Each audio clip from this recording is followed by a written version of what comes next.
Infographics comes in. They got us with the nice little stories. So shout out SCP Infographics. Is going to get straight into this. See what it's talking about.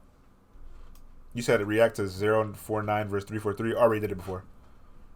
Possible! The SCP site director wasn't normally a calm or cheerful man, but the researcher had rarely seen him as angry as he was right now. His face turned a deep beet red as he scanned the documents on his desk before he asked how months of valuable research on this subject had suddenly gone blank. The data was completely gone. The researcher gulped nervously, hoping a demotion wasn't in his future, and nodded. How could this be possible? This was an experienced researcher who should have been taking all of the necessary precautions. Could the being they were studying somehow have erased all these documents himself? That's just what the researcher had been trying to find out for months, with hours and hours spent trying to learn the extent of its abilities. Well, where are they? The site director asked. I want everything you have! The researcher dropped a printout of their research on the mysterious subject's abilities on the director's desk. Every relevant line read, "Data lost." The director let out a deep sigh. He wanted to hear everything the researcher knew. Well, everything he could remember, at least, from the beginning. The researcher sat down and began to relay everything he could about SCP-343, which some of the other researchers had started to refer to by the nickname God. SCP-343 was first sighted in Prague, just an unassuming older man wandering the streets. He seemed completely normal to everyone who passed him by, until he decided he was tired of staying on the ground. An SCP agent stationed in the area... Bro, until he decided not to... Okay, alright.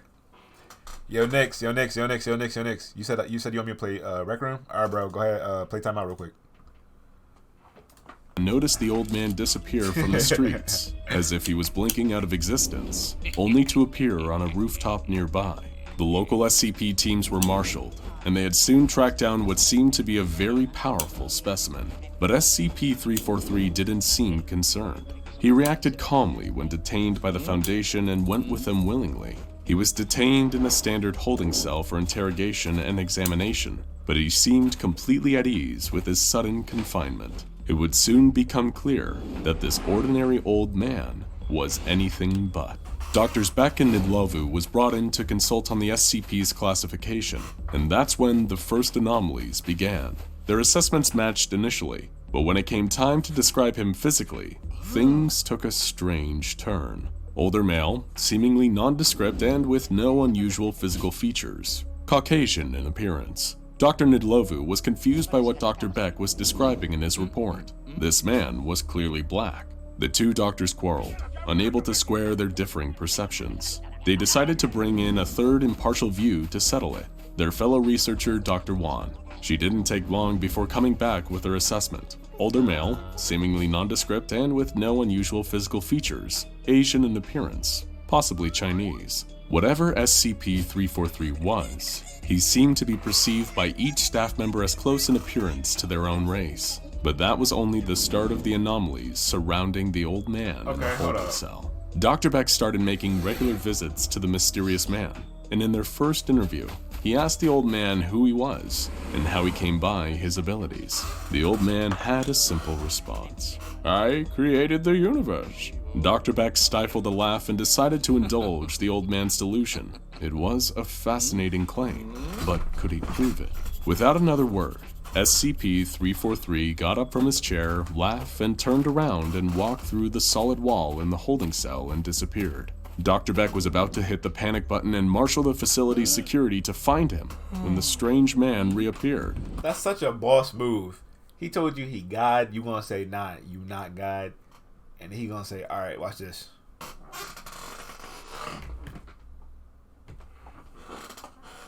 Walking through the solid wall.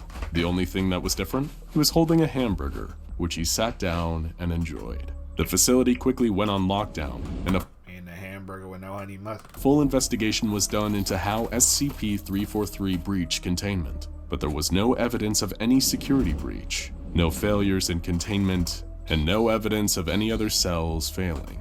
SCP-343 hadn't broken through the security, he had just ignored it, as if it wasn't there at all. When questioned about how he had gone on his hamburger run, he simply repeated his belief that he was God, in between bites of his fast food treat. This would be far from the only time strange things happened around SCP-343. SCP containment cells are as secure as they need to be, but even the least strict containment isn't known for its decor, which is why Dr. Beck was in for a surprise the next time he paid visit to SCP-343. All right, Pacer. The bare-bones cell now looked like a comfortable home, decorated in Old English fashions. The scientists assumed that SCP-343 had been making many more trips out of his cell to get accessories to feel more at home. But that didn't explain all the changes to the cell. No one could explain how he had installed a roaring fireplace in the containment cell, and everyone who entered could swear the cell looked many times bigger than any other cell in the facility.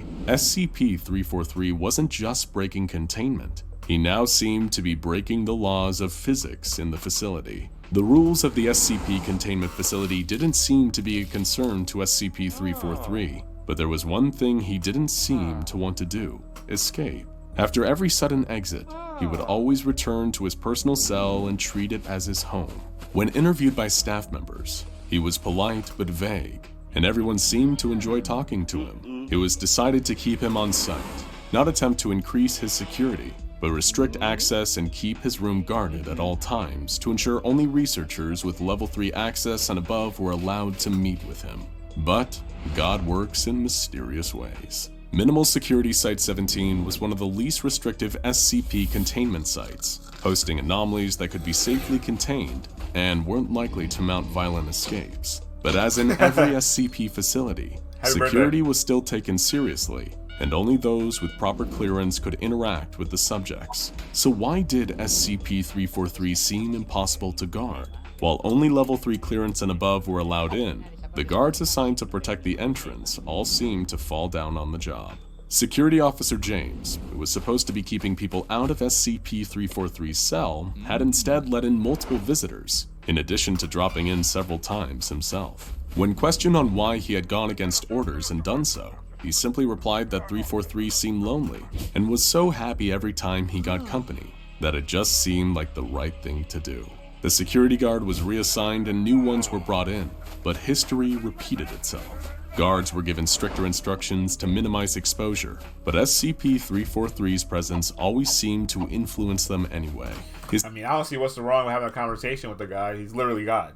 His containment cell was a revolving door, with staff members at the facility entering regularly for friendly conversations. Dr. Beck decided it was time to take matters into his own hands. He would meet with SCP-343 one-on-one and express how dangerous these security breaches were. He would try to convince the mysterious being that he needed to stop influencing the minds of the guards watching him, or the facility would have to look into new measures to contain him. If I'm God, I'm looking at this nigga like these. Bro, can you pass me that tea bag? Alright. Snap out of existence. Fuck out of here, nigga. Dr. Beck entered the containment cell and had a long conversation with SCP-343, and when he emerged, he had a big smile on his face. Got the biggest like smile he had just on finished his a neck. reunion with an old friend. He gave the current guard a friendly clap on the back and told him not to worry so much about security. After all, nothing bad was gonna happen from letting people at the facility visit SCP-343, right? He wasn't dangerous in any way. He also said that security should bring him anything he requests, so he would feel less need to leave his cell. Minimal Security Site-17 soon became a model SCP facility, with morale being the highest of any site, with most giving the credit to the presence of SCP-343. Employees generally make daily visits to his chamber, and he seems to have an encyclopedic knowledge of anything they want to talk about, including things he should have no way of knowing. Guards no longer quit their posts or break protocol, as their only real duty is to keep track of who meets with SCP-343, so they can be interviewed and debriefed after.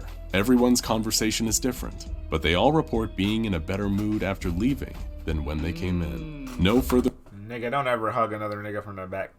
What was that?